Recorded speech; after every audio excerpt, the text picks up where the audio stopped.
인천의 부계동에서 1973년 12월 20일 이난임절 중 둘째로 태어났습니다. 그 당시 모두가 넉넉함보다 부족함이 많았던 그 시절이었기 때문에 저희도 아버지의 얼굴로는 하기가 힘들었었습니다. 그래서 어머니가 식당 일과 반면제, 빨래와 야구르트 배달부터 시작해서 저희는 어린 시절부터 어머니가 예부터 야구를 했었고요. 단칸방에서 다섯 식구가 사는 좁은 공간에서도 가난 때문에 배불리 먹지 못함에도 하거나 힘듦을 느끼지 못했지만 집에 돌아왔을 때 아무도 없는 집에 돌아오는 게 너무 불편했습니다. 어머님의 자식 사람으로 형편에 맞지 않는 사립초등학교에 입학하게 되었고요. 이대부속 초등학교로 거기서 입학하게 되었습니다. 저학년 때는 느끼지 못했지만 나와는 판이하게 다른 아이들의 생활 수준과 친구들이 누리고 있는 여러 가지 삶들이 저에게는 자의식으로 다가왔고요.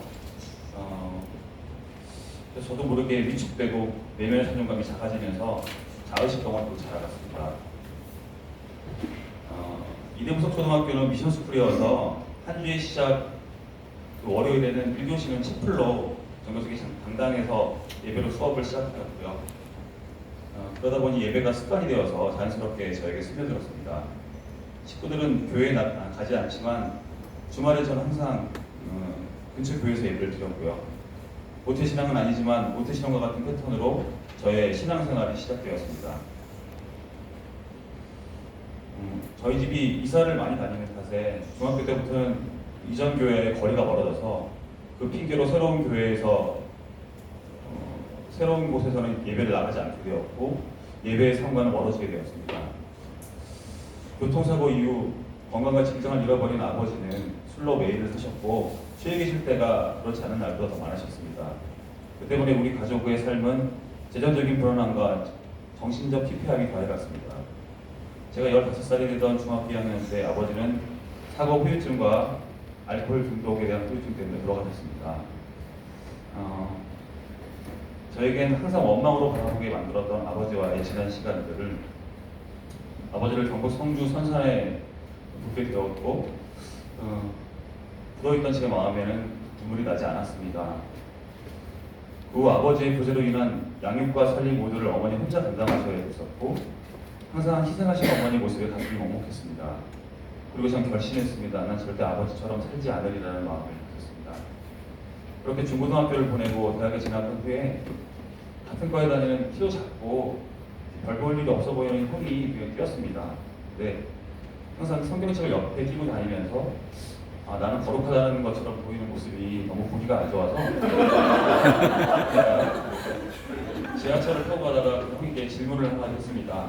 형님은 진정한 크리스찬이라고 생각하십니까? 그 말 한마디 때문에 저의 대학 생활을 완전히 뒤집어버렸습니다. 집에 가는 내내 2시간 정도에 듣기 싫지만 거부할 수 없는 힘을 주는 형님의 말씀을 듣게 되었고 그날 이후 그 형님은 저만 보면 복음을 전하시면서 UBF라고 대학생 성경 읽기 선교회로 저를 인도하였습니다. 주일 예배와 토요일 성경 읽기 모임, 1대1 성경 공부, 목요 찬양 예배 등 많은 예배가 권면이 되었습니다. 1대1 말씀을 양육하시던 목자님과 형님의 소망이 깊어질수록 부담과 불편은 더해갔습니다. 신앙적 부담감과 동기들의 믿음의 크기와 학문적 차이에 또 비교하며 또 비교 의식이 생겨났습니다.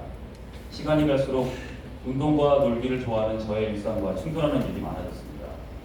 그렇게 자의반 타의반으로 교회에 나가던 중 군에 입대하였습니다.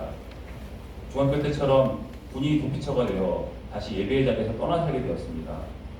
2004년 봄 직장생활을 하던 중 친구의 권유로 성파동에 위치한 삼일교회에 10년 만에 예배를 드리게 되었습니다. 그곳에서 첫 예배에 감동을 받아 한 주 한 주 예배를 드리다 보니 예배가 일상이 되었습니다. 2008년 교회 팀 간사였던 나혜정 자매를 만나 가정을 이루게 되었습니다. 삼일교회에서 선교도 가고 팀원들과의 교제와 교회 내에서의 행사도 참여하게 되고 금요일에는 새벽까지의 기도로 부르짖으며 뜨거워지기도 하였지만 내 영혼의 건조함과 목마름을 채워주지 못하였습니다. 간절함과 순정 없는 기도의 한계로 온전한 회개와 사명의 열심을 이끌어내지 못하였습니다. 이대로는 아무것도 안 될 것 같아 2008년 8월 12일 가족과 상의 후 가을 수양회를 계기로 신촌 하나교회에 나오기로 결심하게 되었습니다. 처음엔 예배가 집중이 되지 않았고 들었던 말씀이 삶에 적용하기 힘들었습니다. 한 달, 두 달 예배를 드리다 보니 말씀이 귀에 들어왔고 어떤 주제를 말씀하시는지 말씀의 요지가 보였습니다. 모든 것은 예배의 문제가 아닌 제가 말씀을 받아들일 길을 열지 않았고 적용하려는 마음이 없었다는 걸 알았습니다. 제 셀은 형제의 사랑이라는 뜻의 필라델피아 셀, 사랑이 넘치고 말씀 아래 선교와 기도에 대한 갈망이 넘치는 셀이었습니다. 건강하고 영적으로 훌륭한 교회임이 분명했지만 무언가를 해야 하는데 내가 이곳에서 무엇을 해야 하나, 뭘 할 수 있을까라는 생각이 들었습니다. 어린 시절 사립초등학교 때 느꼈던 같은 반 학우들의 가정 형편과 우리 집을 비교하다 느끼던 비교의식, 유비에서 느꼈던 믿음의 피교와 학문적 스펙에 들렸던 나의 자의식, 다시 또 이전의 삶으로 돌아가면 안 되는데 하는 마음이 생겼습니다. 필라델피아 셀 원들과 매주 토요일마다 최지원 선교사님 주최하에 총 12강의 믿음의 삶을 주마다 2강씩 주가 나누었습니다. 하나님은 왜 우리를 구원하셨는지, 예수님을 믿는다는 것이 어떤 의미인지, 우리가 과거에 어떻게 살았던지 다시 거듭나서 어떻게 살아야 되는지, 하나님 나라의 백성이라면 어떤 믿음으로 살아야 되는지를 경험과 생각을 나누던 귀한 시간이었습니다.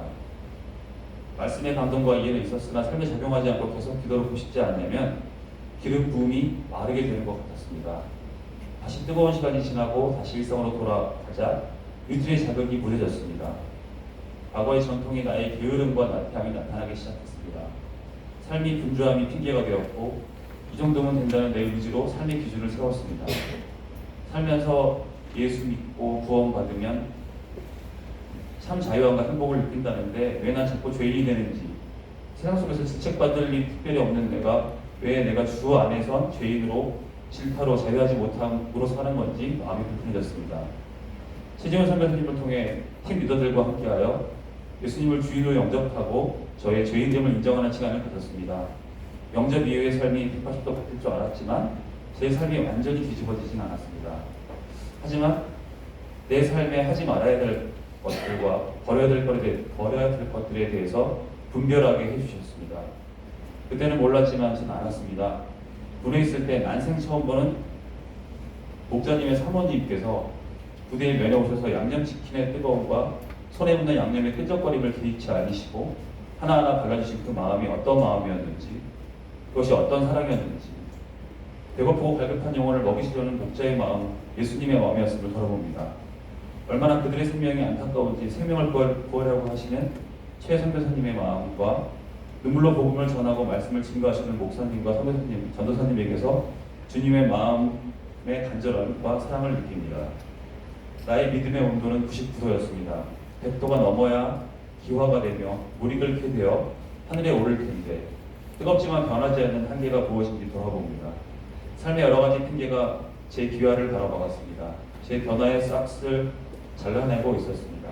버리지 못하고 움켜진 나의 잘못된 습관들, 잘못된 삶의 루틴들, 진정한 필요와 갈망이 있다면 삶의 우선으로 세우고 행하지 못했던 마음들, 주님의 축복을 거부하는 것이 겸손함이 아니고 불순종과 교만이었다는 것을 회개합니다.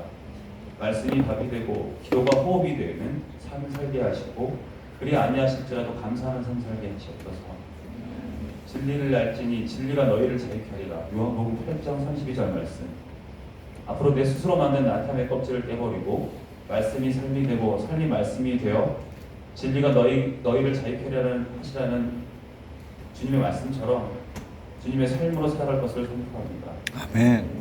세상의 걱정으로 살던 저에게 절 믿음의 자리로 이끌어하신 형님이 심어주신 그 말씀, 그 강력하게 가슴에 새겨져 제 인생의 메시지가 되었습니다.